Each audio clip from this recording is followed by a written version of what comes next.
I don't know how to describe it other than like a demon type of sound. But it's silhouetted, hulking, every bit of 5.5 feet wide, 13 to 14 foot tall, pitch black. The one thing that ran through my mind when I had this encounter was I don't have a big enough gun. Your host, two-time witness and field researcher for more than 40 years, William Jevning. Welcome to Creek Devil. Go ahead and tell me what's been going on there. Okay, well, I'm going to give you a little layout of the property, and it'll kind of come into play. I've lived on a farm with my family all my life, 120 acres. Started out with single wide, and then my folks built a house in 87 and lived there till 2004, and it was just on the edge of the property, and that's the only property that's been sold since 1949. This property's been in my family. My grandfather bought it, and the house that my folks built in 87 was just sits on less than 2 acres. It's been sold, but other than that, we still own everything else. Mm-hmm. And my folks built a new house in 2004, and it kind of sits dead in the middle of the property. And there's a lot of open meadow around it, especially out in front, a little bit behind. And then there's woods all around the open meadow. And we have creeks on the left and right side of the house that flow down beside the house, a few hundred yards off on each side. Just the one, if you're standing on the front, at the front door looking out of the house, the one off to the right meets a few other creeks and then runs behind the house also a few hundred yards. And then there's a larger creek that's close to the property that also runs to the very back, the north of the property, called Town Fork Creek. So it's a large creek system. It flows all the way through Stokes County pretty much. It's a fairly large creek. Mm-hmm. But the smaller branches that surround the house from the left and right side and then to the back also, they all do kind of join together. And then we have a larger pond that sits at about 10 o'clock from the house and a smaller pond that sits about 1 or 2 o'clock from the house. And one of the branches goes near, the one to the right goes near the smaller pond, but doesn't touch it. And actually, one of the creeks comes from the larger pond. The one to the left actually starts flowing out of the larger pond. But I'll try to keep each account in order. Okay. The first thing that ever happened was probably around 99, 2000. A friend of mine, his name is Kevin, and that's all I'll use for now. Sure, that's right. He coon hunted on our property. I mean, he's lived close to us all his life, less than a half a mile from our property. And he coon hunted on our property. And one night, I went with him a lot, but I wasn't with him this night. But one night, him and his girlfriend, his wife, they turned the dogs out at the same spot we typically turn the dogs out, which would probably be at about the 5 o'clock position from where the house is, a couple of 100 yards off, and down into the woods. So they turn the dogs out, and it's actually on that creek that flows behind the house. It's just after the bend where it makes a turn and starts to flow behind the house, parallel-like. They turn the dogs out there, and they usually head off downstream on that creek and start trying to pick up track. Well, they did that same thing they usually do that night. headed down the creek, because that's usually where you're going to find scent first, is water, where, the raccoons and stuff have been down near the creek. So the dogs just kind of naturally always head that way.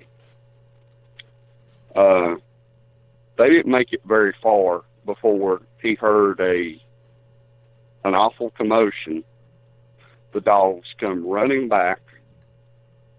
There's a male and a female. They're both really good hounds. And they're running back with their tails tucked between their legs, and the male dog is squalling. They just ran back to them, and that's something these dogs, they never back off the hunt, ever. And when he sees the dogs running back, he's looking in the direction that they're coming from, and he has his headlamp on, and he sees the reflection of two red glowing eyes looking at him. And he can't really make out a silhouette. He can just pick up the reflection. And they start off up the hill, moving to the north,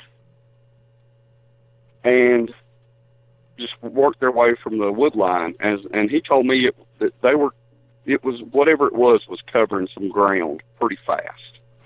But he said it never took its eyes off of him the whole time it was moving up through the woods. And at one time we had kind of speculated it could have been a bear, but you got to keep in mind that these were walker hounds, and the same breed is used to hunt bear, cougar, raccoons, just depending on what part of the country you're in. So we would think that maybe they would have squared off with it a little bit more if it was a bear, and possibly even put it up a tree. But now they've never been turned out on bear before. Just because they're the same breed doesn't mean, it's hard to say how these dogs would react to a bear. But the same breed is used to tree bear in other parts of the country. And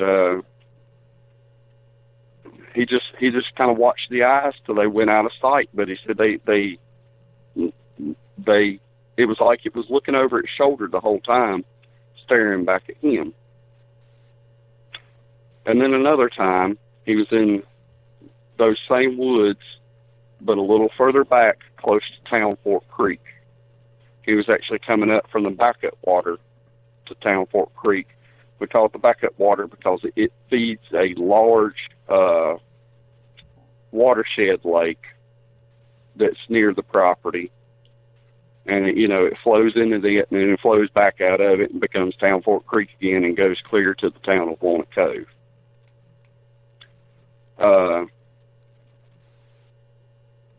But he was coming back from the backup water area, walking up the hill. I think they had gotten the dogs off the tree, and he caught the reflection of the same red eyes up above the hill from him, and then they just kind of cut off down through the woods. And that was around the same time period also. And when I started hunting with him, you didn't really speak of that when we were in the woods. He did not like for you to bring that up. He just didn't want it on his mind. And we just, that's all we really know out of that.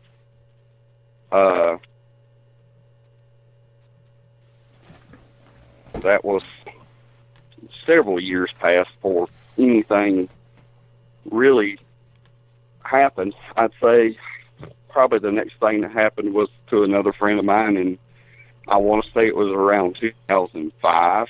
Mm-hmm. Another friend of mine, that he had bought a house close to our property, and him and his wife decided to go camping one night at that backup water location. I didn't know they were going back there.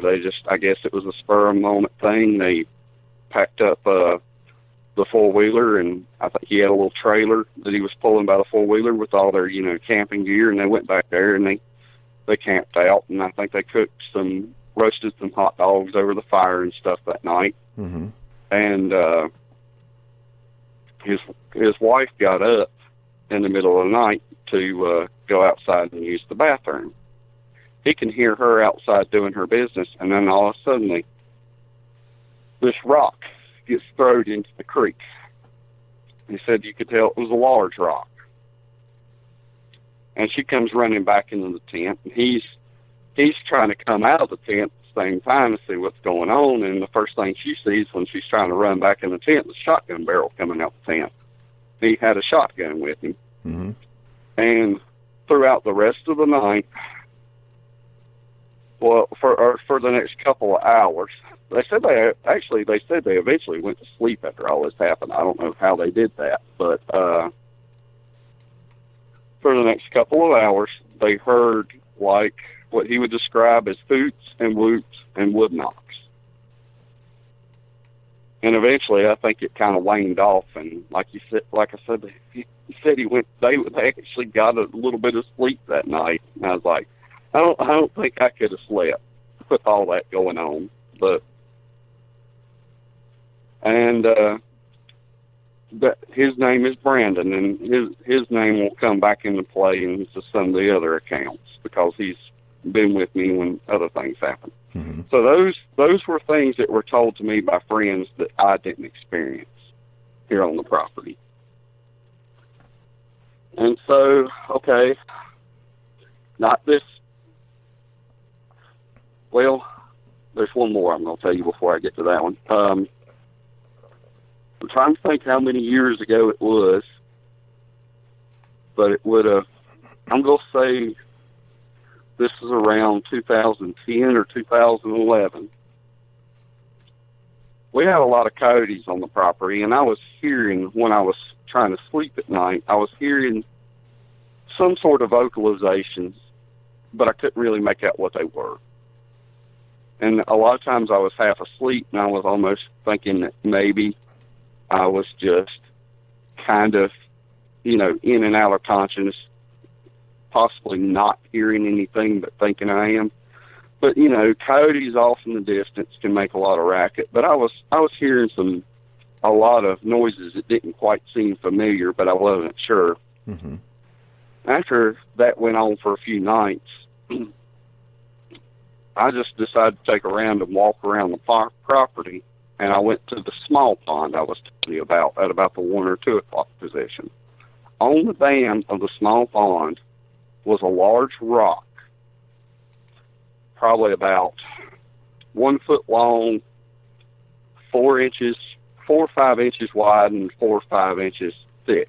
And it was kind of shaped in a tablet shape, like a kind of like a vitamin or a peel. Mm-hmm. That was the shape of this rock. But it was just sitting on the dam. It wasn't a stone that looked like it had been pulled up, like there wasn't a spot in the ground where something had rolled a stone over. It was just randomly sitting there in an area that, I've been to many times, and that rock wasn't there. It looked like somebody had placed it there or thrown it there. My first thought was my friend Brandon was there fishing for brim, trying to catch some bait to go catfishing because he was doing a lot of catfishing at that time. And that pond is full of small brim. So I called him. I was like, hey, did you, set a rock on the dam for any reason, to weight something down or, or did one of your kids, were they with you playing here recently? And, did they set that rock there? Because, I described it, why it was sitting there. He's like, no. He's like, I was like, well, there's a rock, just kind of foreign sitting here. And you can tell it's been recently placed or thrown there. And, he's like, well, that's kind of odd. I said, yeah, it just does seem odd. And, that was kind of the end of the conversation. Well, I kind of walked around the property a little bit more and end up at the larger pond that sits to the 10 o'clock position of the house. And the larger pond does have an isolated patch of woods kind of to the south shore of it. It's not connected to any other woods around here. It's just a small patch. I was kind of in that small patch of woods walking around, and got to the shore of the pond and come across several big splotches of blood, fairly fresh, like, it hadn't rained on it yet, and the ground hadn't absorbed it. It was drying, but it couldn't have been more than a couple of days old. Large splotches of blood with and bits of deer hair here and there. So I called Brandon back. I was like, after his experience, he's interested in anything strange that goes on the property. So I call him back and I tell him what I found. He's like, I want to see this. So he rides over, and another friend of ours comes with him. And I showed him these huge splotches of blood. Some of them. One particular splotch was, probably about 1.5 feet around in diameter, and it's right at the very shore of the pond. Like when this deer got killed, like it was drinking, like it got ambushed. And they're checking out these splotches of blood, and they were just kind of meandering around, and they happened to walk in a place that I hadn't, and they found the carcass, what was left of the deer. There was just skin and bone, no meat in this deer whatsoever, but the bones were still inside of the hide. It looked like it had been split down the belly, and all the organs were, but the bones were still inside the hide. And everything was there except for the head. The head was missing. And it was, I get the impression that it was whatever killed it right there at the shore of the pond, drug it 20, 25 yards up into that little patch of woods, and, started consuming it there. And if it was a Sasquatch, it could have been coyotes, but I just think it's odd that the head is missing. And you would think that, everything else was accounted for as far as, all the deer's skeletal structure. You'd think the head would still be with it if it was coyotes. I kind of get the impression that its head was plucked off right there at the shore of the pond and thrown possibly into the pond. But, we all thought that was strange. And like I said, I think that was probably around 2011, 2010, around in there sometime. Really, as far as here on the property, nothing weird has happened up until here recently. Other than probably around the same time as the deer carcass, I did get out of my truck one night. I'd been out late, pulled up in the driveway, shut the door, or as soon as my feet hit the ground, door shuts. As soon as the door shuts, off to about kind of close to where the dogs were turned out, but not quite that deep into the woods, I heard a whoop, just a single whoop, and that was it. Never heard anything else, but it was almost like it was a involuntary reaction to my door shutting. Because, I gave it it was kind of an older truck, and it was kind of rickety, and I gave it a pretty good swing when I shut it, so it was probably a little bit loud. And I just heard a single whoop, and I thought that was a little odd, but,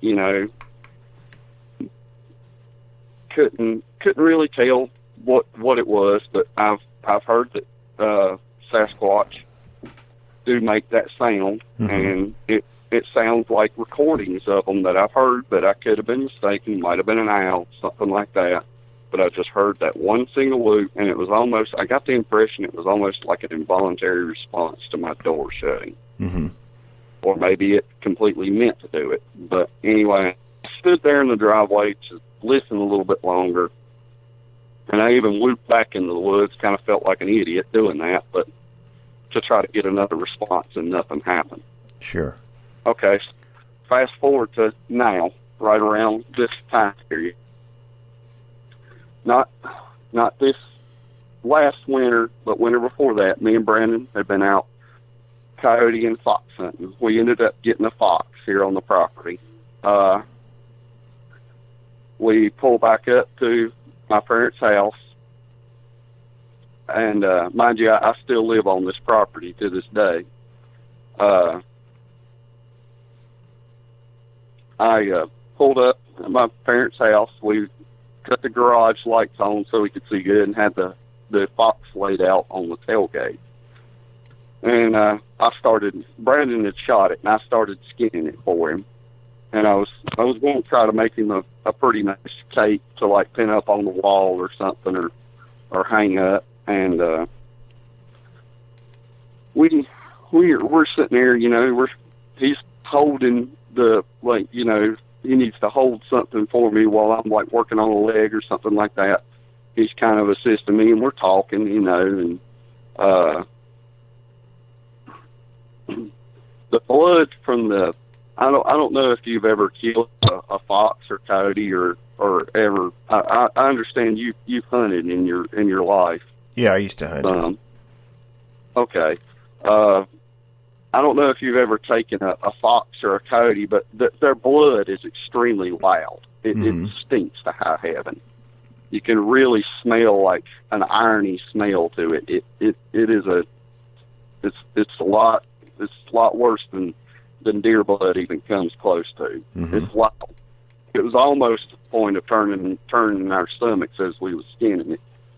But you know, anything that had any kind of nose on it could have smelled this over 100 yards away. It was very loud to us. But we're skinning this coyote out. I mean, fox. I'm sorry. It was a gray fox, and we're skinning it out, and we start to hear this noise rushing through I would call it the backyard area, but it eventually transitions into just a meadow where the rest of the yard's not so manicured. And it was kind of just at the edge of like where the kind of more meadow grass begins. We hear a rushing going back towards the woods, and then it hits the wood line and goes crashing through the woods. And you can hear it tromping and, you know, snapping or something every once in a while. And we both turn around looking at each other wide-eyed. And we both know what each other is thinking. It's one of those things like, you know, you don't even have to you don't even have to say it with words. You can just we both knew what was on each other's mind, and I don't remember whose mouth it come out of first. But one of us said it first, and the other one of us agreed, but we said that sounded like it was on two legs. And I mean, we knew, like I said, when we turned around and locked eyes, I remember Brandon's eyes was wide open, and I'm sure mine was too. It's like, you know, we both could tell that each other was thinking the same thing. So we go back to his vehicle that was also parked in the driveway, because that's what we were driving around when we still had the guns in that vehicle, and they have lights mounted to them. And we start shining the wood line. Well, whatever took off is long gone. We couldn't, you know, get light on it. But we're still scanning back and forth in the wood line. And if it approached from, let's say, about the 10 o'clock position of the house, at about 9 o'clock, when we cast light that way, something starts making a frantic bird call. It sounded like, you know, just your average songbird of some type, but very loud and very frantic. And I don't know if maybe it really was a nesting bird, and the light shining woke it up. You know, because you just as soon as it starts getting daylight, you start to hear birds and stuff go to chirping. But this sounded very frantic-like. Like it was either upset that we woke it up, or it was something just imitating a bird. and it was giving a warning. Because we had guns, but that's what we were pointing, was guns with lights mounted to them into the wood line.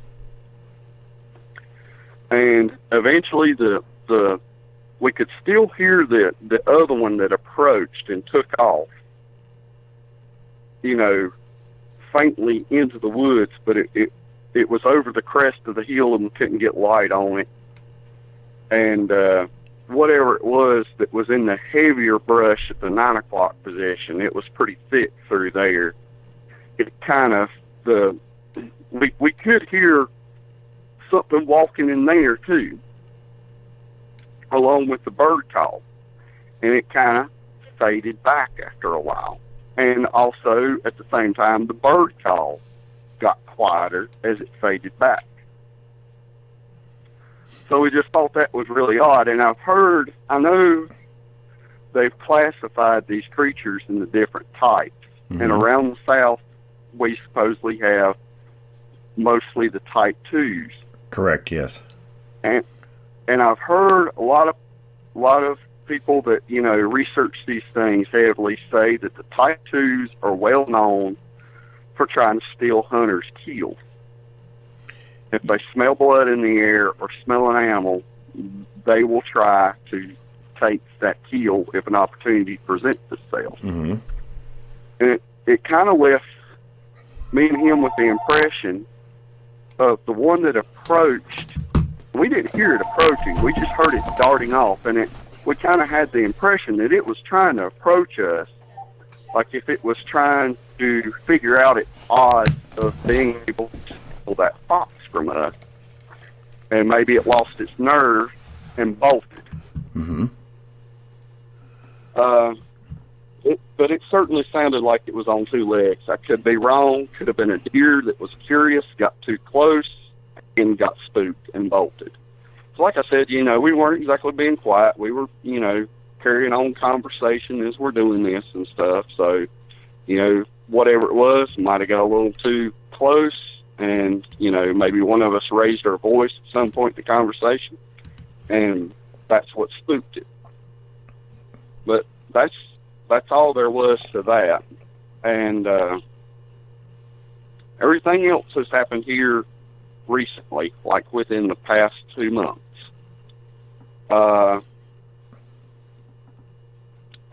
I work third shift, as I've already told you, and sometimes even on the weekends, I kind of stay on that schedule. Mm-hmm.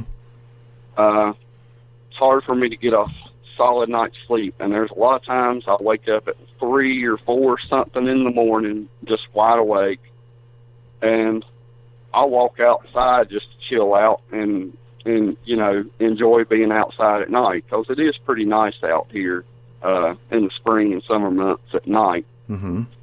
And I just kind of enjoy being outside in those hours and just chilling out. I'll pull up a long chair and just sit out in the driveway, and I'm, a lot of times I ain't gonna lie, I'll even open up a beer and have it, Mm-hmm.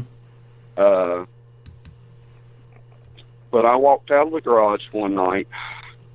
I want to say this was in May, this May. It's, I think sometime between sometime between 3 and 4, I want to say right around 3:30. I walked out of the garage, popped the top, and I heard something. I could hear feet beating across the ground out in the meadow area behind the house. And then it hit the wood line and went to crashing. And it was crashing pretty heavy, a lot heavier than that last time. And you could hear it popping twigs and hit leaves, dried leaves on the ground. And then all of a sudden, whatever it was, popped a pig limb. And it made a very crisp, very loud snap, sounded pretty close to a pistol shot going on. Mm-hmm. So it did sound green limb. It didn't sound like a dead limb on the floor. It could have been a dead limb on the woods floor. But it was big, whatever it was big enough. I don't think if it was a deer running, it could have stepped on it and broke it, because it made a loud snap. And it did sound like a green limb busting off. Mm-hmm. And you could hear the footfall tromping through the leaves a little bit further after the loud snap, and then it went quiet. And, you know, I stayed out there and sat and listened. Nothing ever happened. That was just it. But I almost kind of got the impression that, you know, I walked outside at the wrong time, and if it was a Sasquatch, it was letting me know that it didn't like me interrupting what it was doing. Mm-hmm. That's kind of the impression I got. It certainly didn't sound like a deer running. It did sound bipedal. And like I said, I mean, I don't see a deer stepping on a limb. I don't see the weight of a deer's foot being able to snap a limb that big by stepping on it if it was laying across the ground.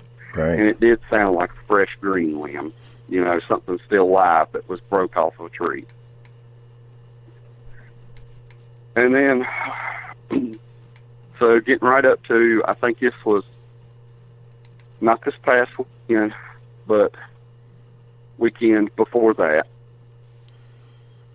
I'm outside again. It's, I think it's after 4 a.m. I'm walking, I took a short walk down the driveway,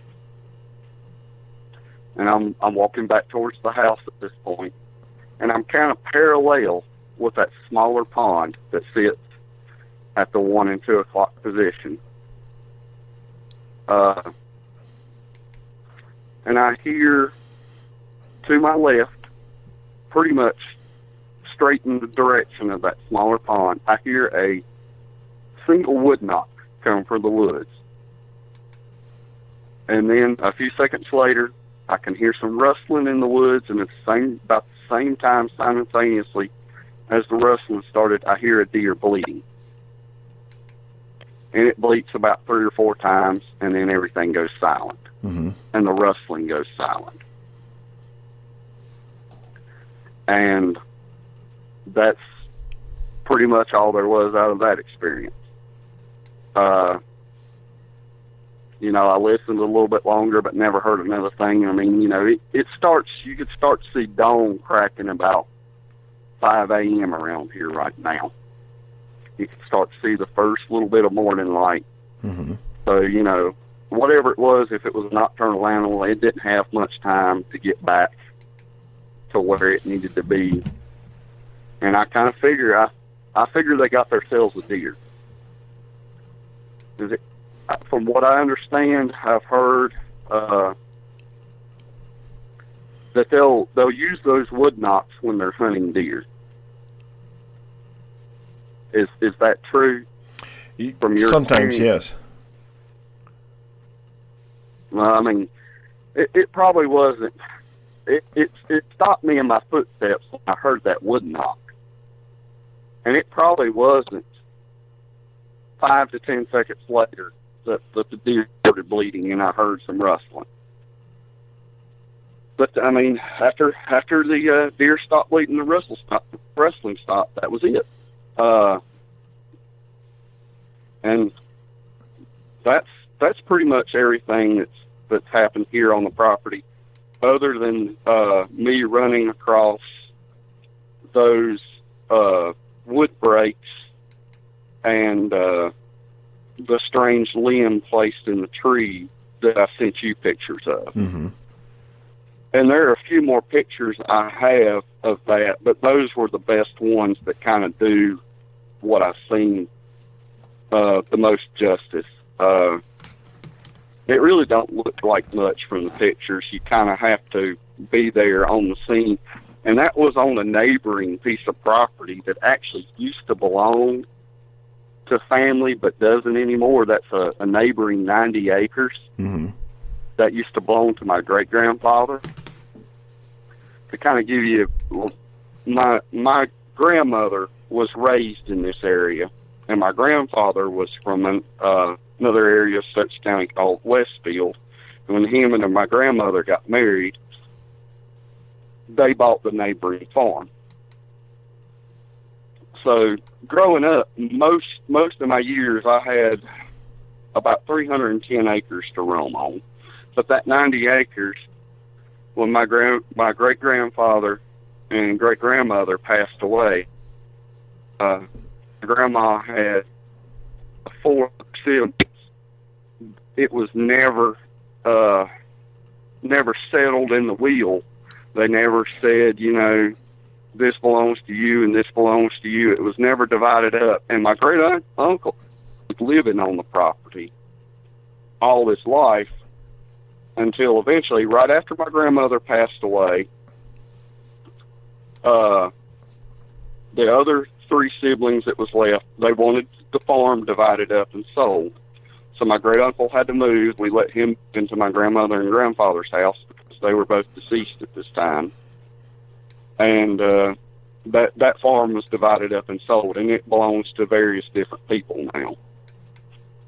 But where I found the wood breaks is on that piece of property.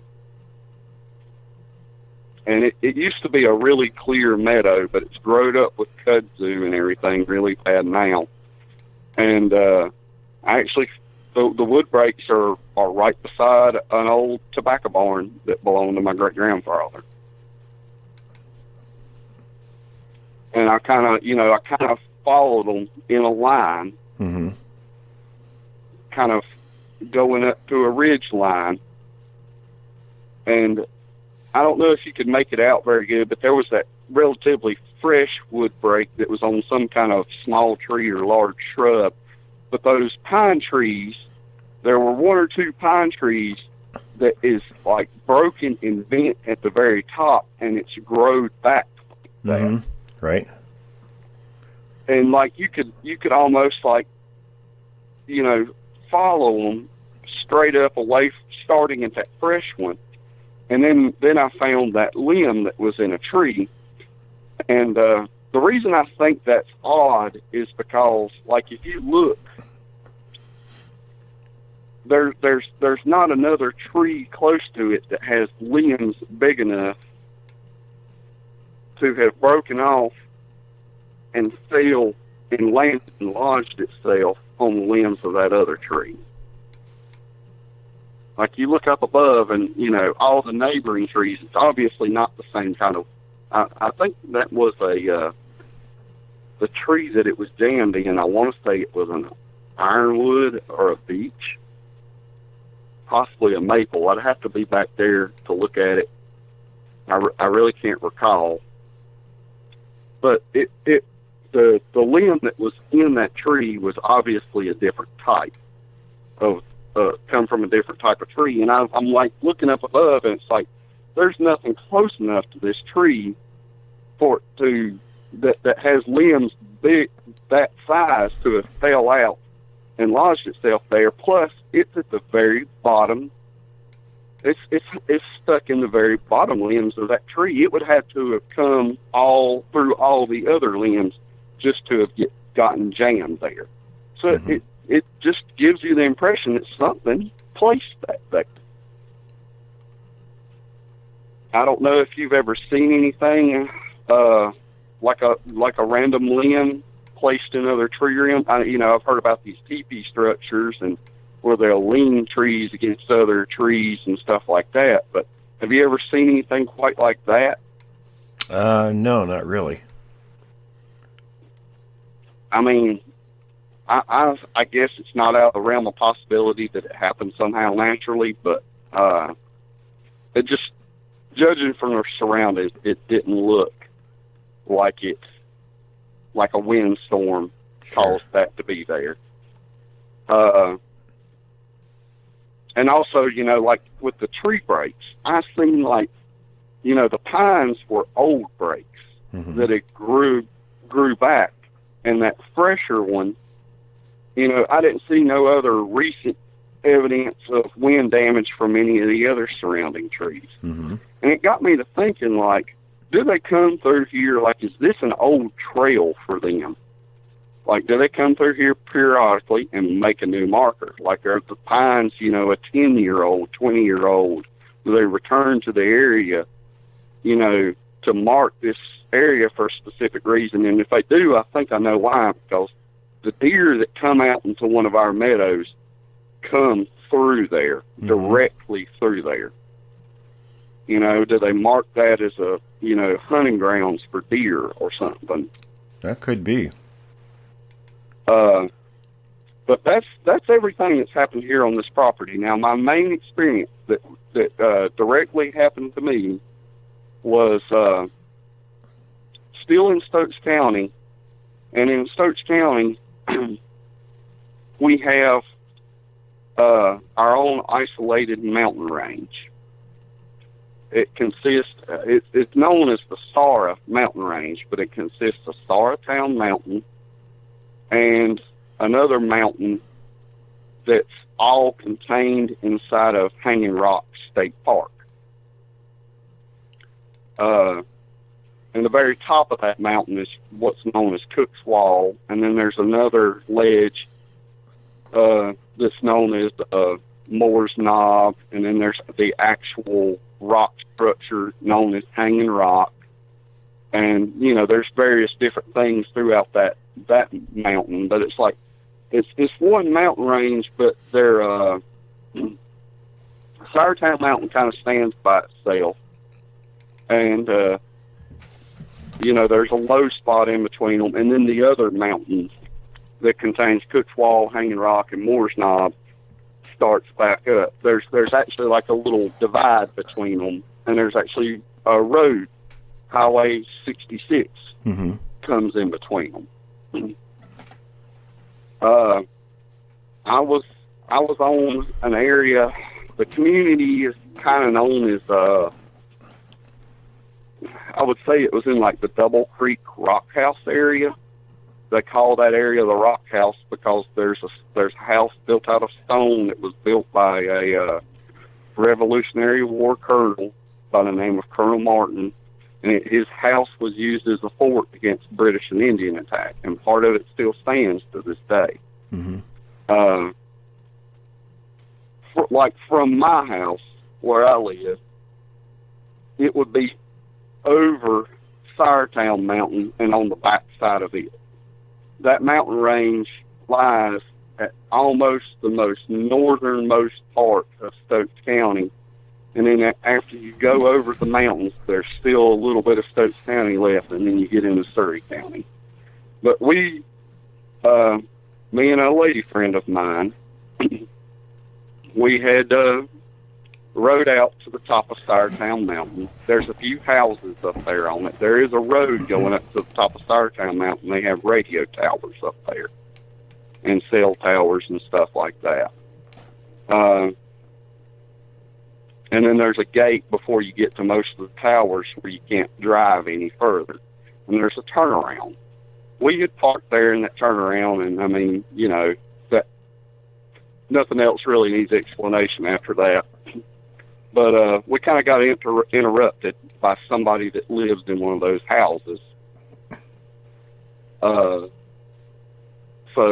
I cranked the truck. I see them coming, and we're thinking it could even be a sheriff's deputy. So I was like, well, we'll get out of here. So I cranked the truck up, and I take off down the road and meet them as they're coming up the road. So we didn't even speak to these people, but it turned out it was somebody like a Mercedes, an older Mercedes convertible. It was definitely somebody that lived on that road coming to see what we were doing. And so we ended up actually going to that rock house. And I showed her that, and explained she wasn't really from this area. She was originally from Oklahoma, and that's where she lives again now today. But I showed her that rock house, and not far from the rock house is a gravel road, and it's probably a couple of miles long, mile and a half, couple miles long, and it's called Thore Road, Thore. And at this particular time, there's only one house off of that road, and it was at the very beginning where we pulled in at. And you can't even see this house from the road. You can see their mailbox, but their driveway just kind of goes off up a hill and into the woods, and you can't even see the property. But there was another house at that time being built on that road, also at the very beginning, just a little bit further down. And growing up around here, it being such an isolated road, we used to go out there, me and some of our friends would go out there and hang out, drink beers, you know, whatever. And nobody ever bothered us because it was so isolated. And so I figured that was a good spot for me and her to go. So we drive a little bit further down the road from where the newer house is being built. And we parked. There is a little area that people like to dump old trash and couches and mattresses and stuff like that off on that road. We were just a little bit further than that, and we had been parked there a pretty good while. And when we first got there, she said she needed to use the bathroom. So she got out of the truck to pee, and I got out with her. I didn't stand right there over because that would obviously been a little weird. But I just wanted to be outside the vehicle because it is kind of a spooky area.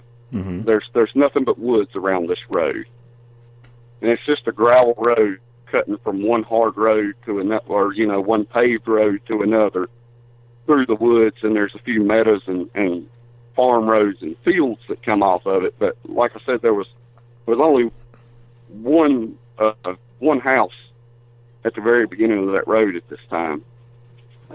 And to this day, there's still only just those two houses, that one house that people were already living in and the one being built. And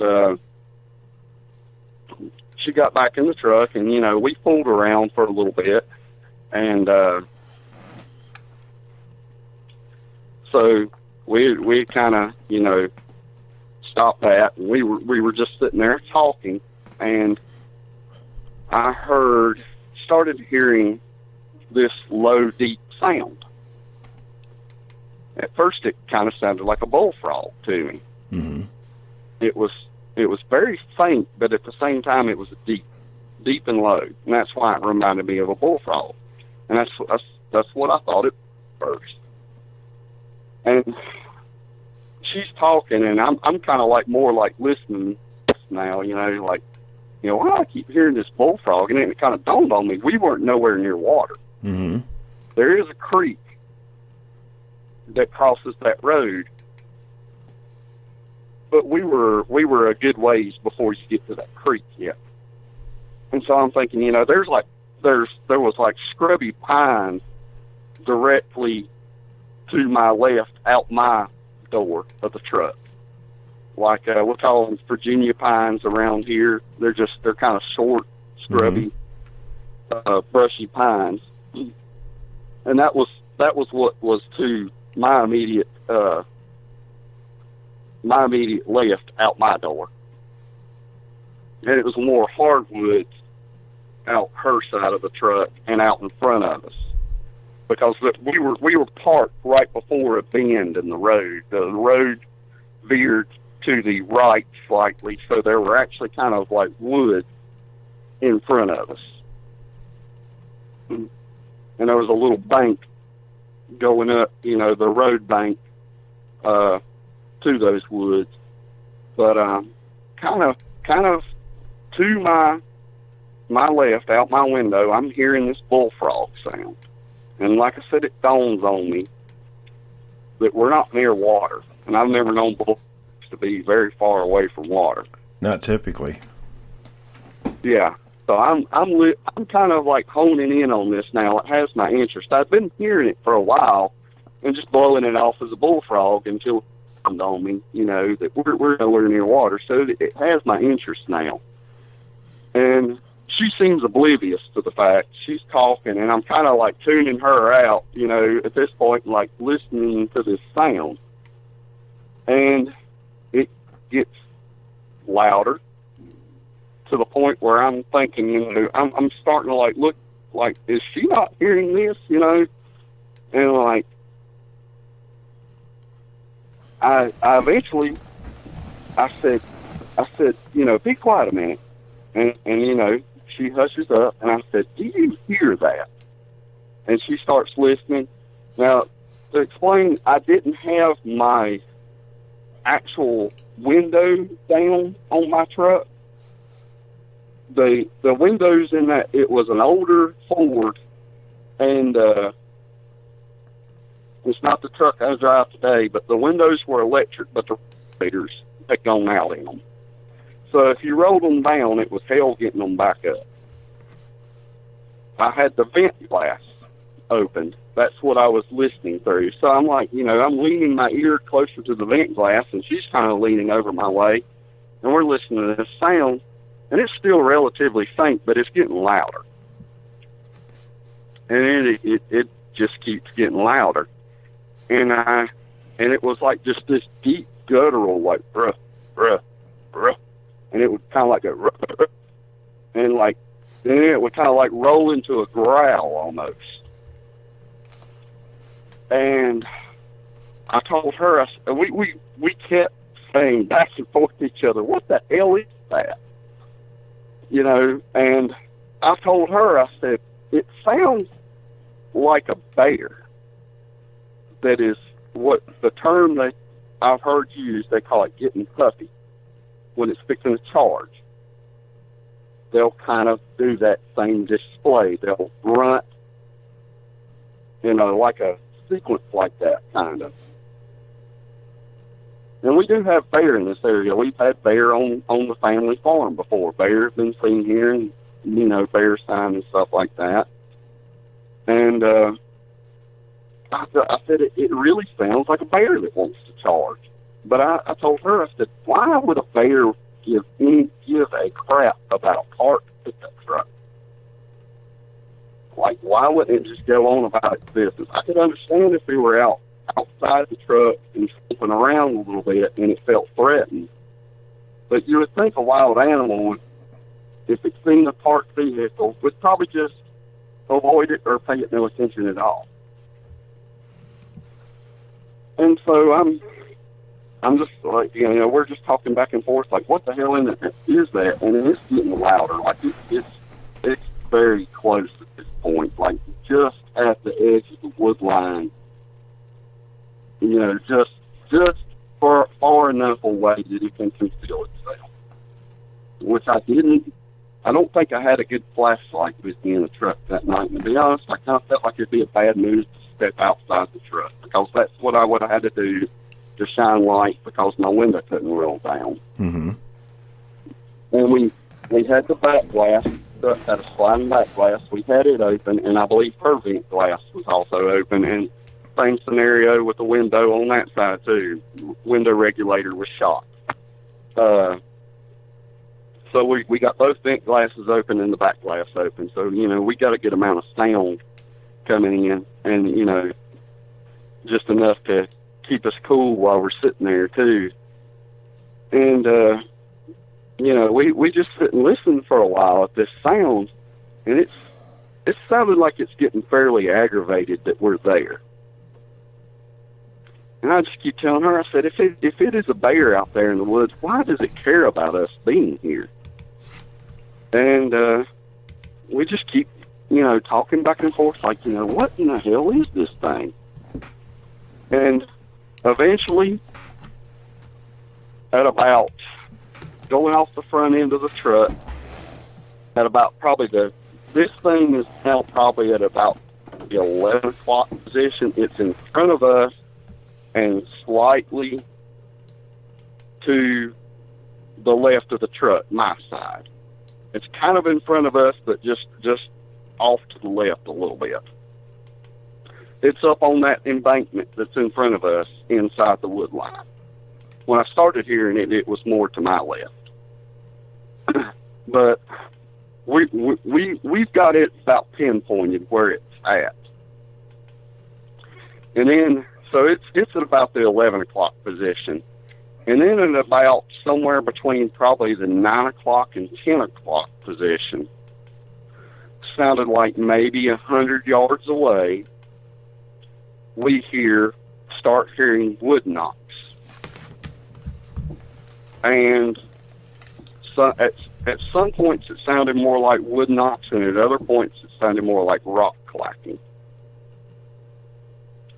And that's when I told her, I said, I don't think we're dealing with a bear. And I said, I don't want to say what I think it is because you're going to think I'm crazy. I hadn't really known this girl very long. We've kind of been hanging out for, over the course of just probably a couple of months or something. And she said, it's a Sasquatch, isn't it? And I'm like, I was almost wanting to be like, I'm glad you said it before I did, Mm-hmm. And I didn't want to come out and say it because I'm like, you're going to think I'm crazy if I say what I think it is. I said, that's exactly what I think we're dealing with here. I said, because a bear cannot pick up a stick or a rock and hit it against something. And there's two of them. And that's when she tells me I don't know why she did not bring this up. When she was outside the truck, I was in front of the truck at about the left corner, like right at the corner of the hood and front fender on my side. When she was outside of the truck using the bathroom, she was on her side at the rear, close to the tailgate. So we were separated by a little bit of distance, but she said, when I was outside the truck using the bathroom, I heard those sounds that we've been hearing faintly.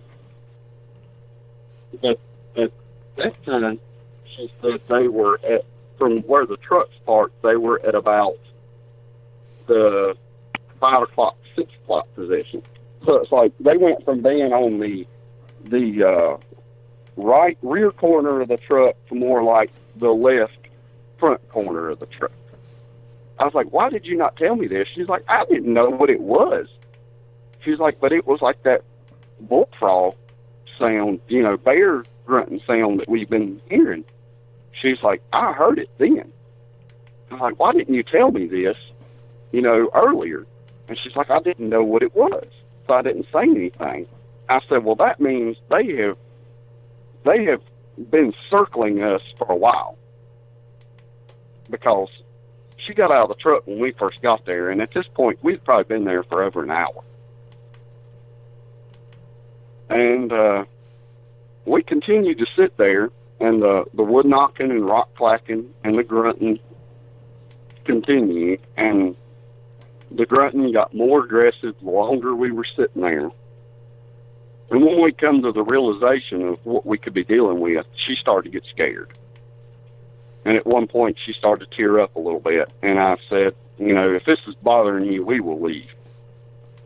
And this pickup that I was driving at the time, it had a pretty hot motor in it. It was a rickety old truck, but a few years prior to this, I'd rebuilt the engine, and it was pretty souped up and had very loud pipes on it. And I cranked the truck up and started to pull forward, and she stopped me. She said, I want to stay a little bit longer. She said, I'm scared, but I'm also curious. I said, well, okay, if you want to stay a little longer, we'll stay a little bit longer. So I cut the truck back off. And we probably didn't pull forward, 30, 40 feet. So we're still pretty much in the same spot. And after we started the truck, we didn't hear anything. I shut the engine back off. We did not hear anything else.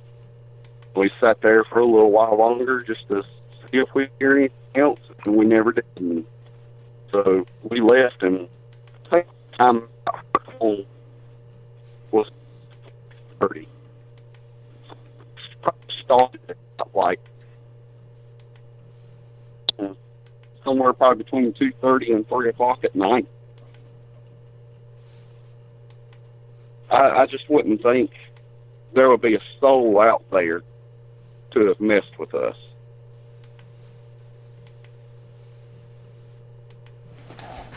Yeah, I wouldn't think so at that time. Yeah, it's really heavily wooded around that area.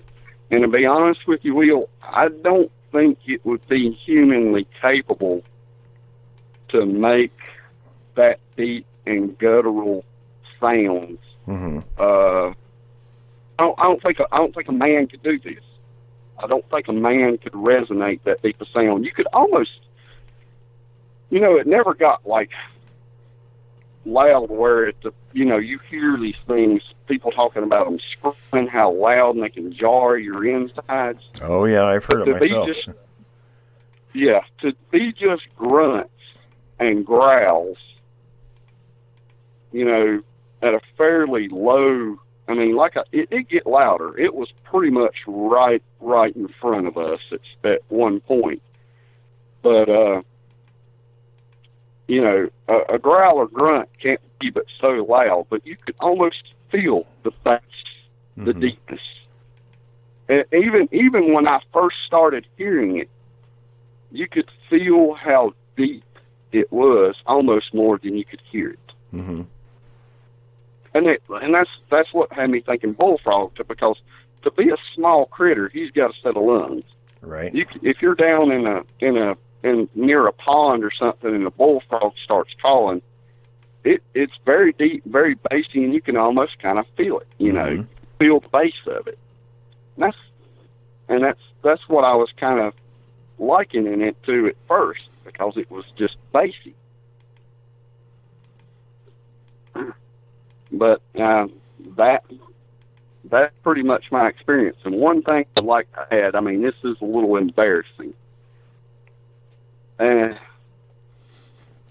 young lady that I was with was on her time of the month. And she urinated outside the truck. Mm-hmm. If you're a hunter, I really don't have to explain that much more. Mm-hmm. And if these things are primates, I mean, essentially she's an heat. Mm-hmm. With the mistress, any animal when it's in season, anything when it's in season, that's a calling for any might be interested in that. I almost wonder, was the one that was approaching us, was it a male? Yeah, it's hard telling. And I know what you're thinking. Why are you fooling around with the girl that is, in her time of the month? But just refer back to when Clinton was in office. That'll kind of explain things. That's all I'm going to say about that. She was a pretty nice girl. I don't want to make her sound bad. She was a nice enough girl, but that's what we were out there doing. But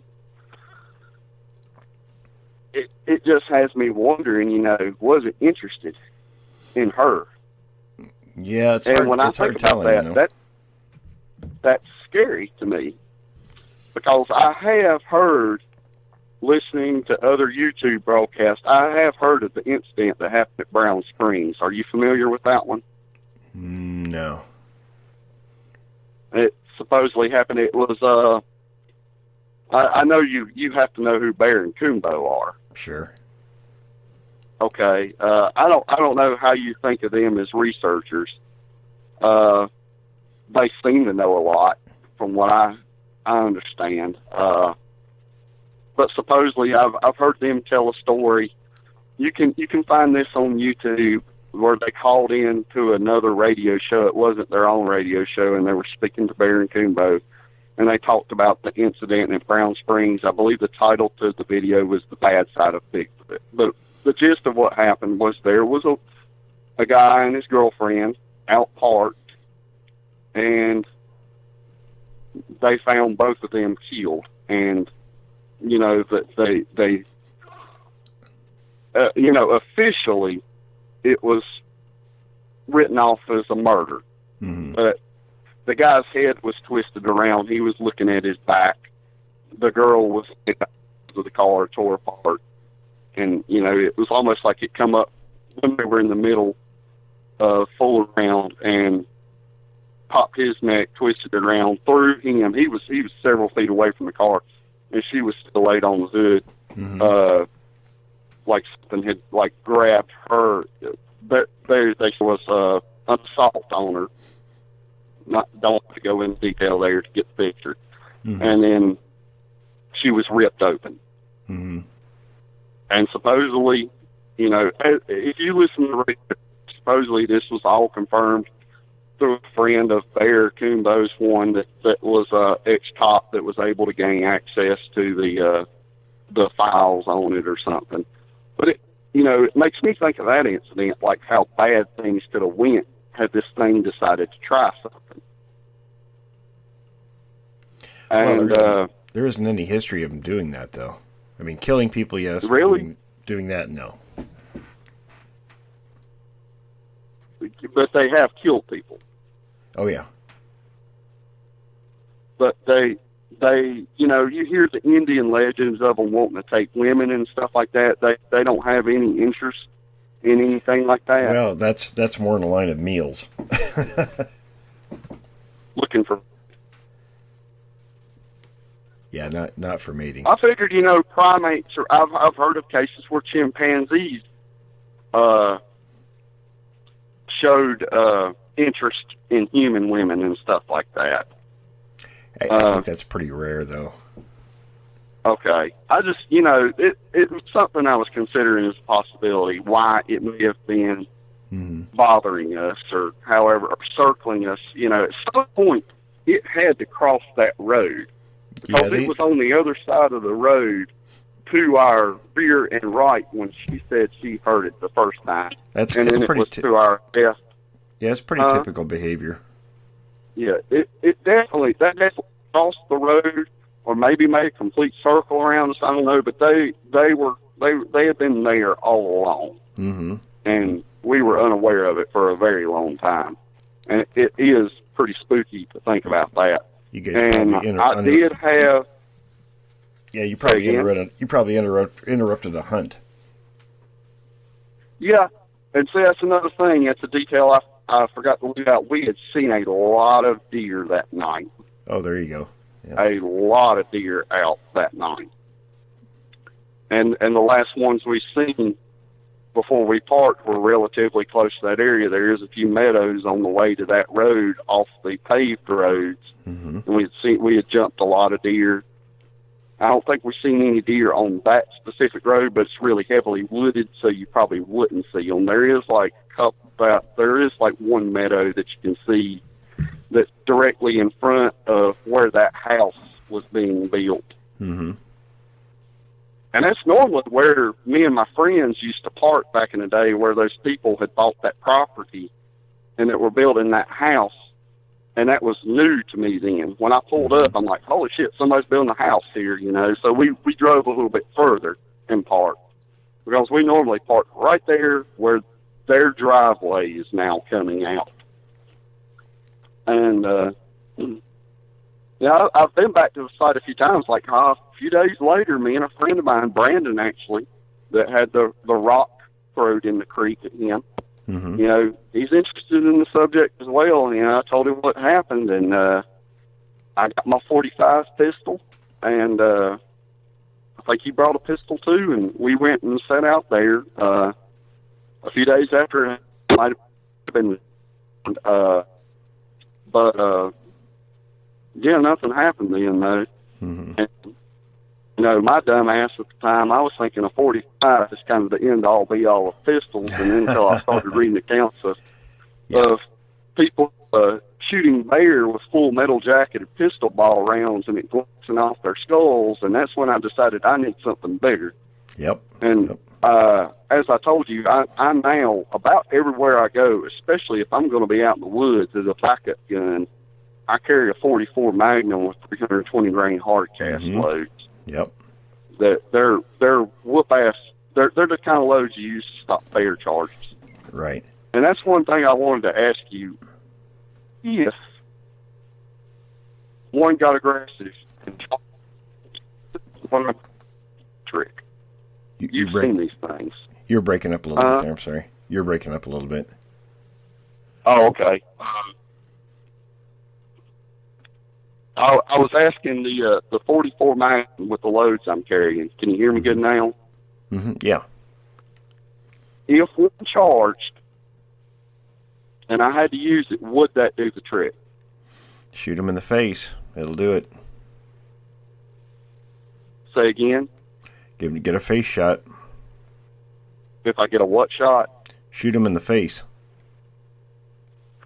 You're breaking up a little bit. Can you repeat that, Will? Yeah, get him in the eyes. Shoot him in the face. So you don't think a shot to the chest cavity would stop one, even with those 320 grain? Too big an animal. You're talking about something with a chest that's 3 feet thick and 4 or 5 feet across the shoulders. I was worried you would say that. Listen, I need to run pretty soon. I figured it was a false sense of security at best. Well, it helps. Listen, I need to run, but keep in touch. Let's talk again. And I want to include a few more details to my account. Okay. I told you about the deer. This happened my main account happened on 2013. I think it was the Monday or the Tuesday before July 4th. What's interesting is you can go on the Gulf Coast Bigfoot Research Organization. Have you heard of them? Mm-hmm. Yeah. You can go to their website and to go to their U.S. database, and go to North Carolina, go to Stokes County. But go to Stokes County, and I'm sorry, I have somebody beeping in on the other end of the line. It's distracting me a little bit. And within like a day or two of my encounter, a man seen 2 of them crossing the Dan River at Dodgetown Bridge. Mm-hmm. And I find that interesting, that I had what happened to me, and then I think it was the day after or maybe 2 days after. I think it happened on July 3rd, and mine was like the 1st or the 2nd. Yeah, when stuff goes on, there should be corroborating stories. Yeah, I mean, I could walk, as a human, I could walk that distance in a day or two, easily. Mm-hmm. From where my account happened and his account happened. Mm-hmm. And I just don't find that to be a coincidence. And one other thing that did happen to me one time, I was fishing the Yankton River at Ivy Bluffs Access, close to East Bend, and I heard some rock clacking when I stayed till dark, and I was catfishing, and I heard some rock clacking. And I wasn't catching anything, so I started to get a little spooked, so I got out of there. But that, there's really no other humans that could have been in the area at the time, because the other side of the park across the river closes before dark, and I was at, you're not really supposed to be down there after dark. Had no way of closing it off. But anyway, I wanted to touch base and just see what you think about what is going on around here. Is the things that's been happening on this farm is do you think that this is what is going on? Oh yeah. So I'm not mistaking them for other animals, in your opinion. Probably not. I mean, there's enough stuff going on that corroborates it. And the night that I was parked with the young lady, I did have a little protection with me. I had a 12-gauge shotgun behind the seat, and I mentioned that to her after the fact. I said, I had a 12-gauge behind the seat. If it would have charged, I had, but I told her, There is no possible way I could have gotten out of the truck, gotten the seat folded back, gotten it out, gotten it loaded before it would have ripped heads off. Right. And I'm not even sure what kind of skills I had. I think the best I had was like a forward bird shot, like you would go duck or goose hunting with. Mm-hmm. Which up close may have done the trick, right in the face, but... Right. Well, it's a deterrent, if anything. Yeah. Well, I've heard, that firearms do make them weary from it does. like, your experience that happened to you when you were younger. Mm-hmm. You didn't have nothing but a 22, but it didn't know that. Right. But I told her, I said, if something would have went really, really wrong, there wouldn't have been anything I could do. Sure. That 12 gauge would have been useless. Well, let's plan on talking again. I've got to take off. Okay, I would like to ask you, if you don't mind, more about, like, finding signs of these things. I would like to find some footprints. I'm Sure. really interested in the subject. I'll send you some and I would information. like to know how to find footprints. Because I know they got to be leaving some somewhere, but I got a feeling they know how to cover their tracks pretty well. Mm-hmm. Yeah, I'll send you some information and keep in touch. Let me know what's going on, and we'll talk again. Yeah, if anything else happens, I'll message you. If you want to, you can. I don't know if you like to communicate through phone. If you want to send me, if you're comfortable sending me your number, Yeah, we can text. I can text or. Okay, all right, that'd be good. But I really appreciate your time talking with me and everything, and I appreciate you sharing that. Yeah, reinforcing what I think's been going on around here. Okay, well, great. Keep your eyes open and let me know. I sure will. I appreciate your time. Thanks for listening to this episode of Creek Devil. If you or anyone you know has had an encounter with these creatures, please contact us at williamjevning@yahoo.com. That's William, Jevning, @yahoo.com. All communication is confidential. Join us for another program next week. And until then, keep your eyes open out there.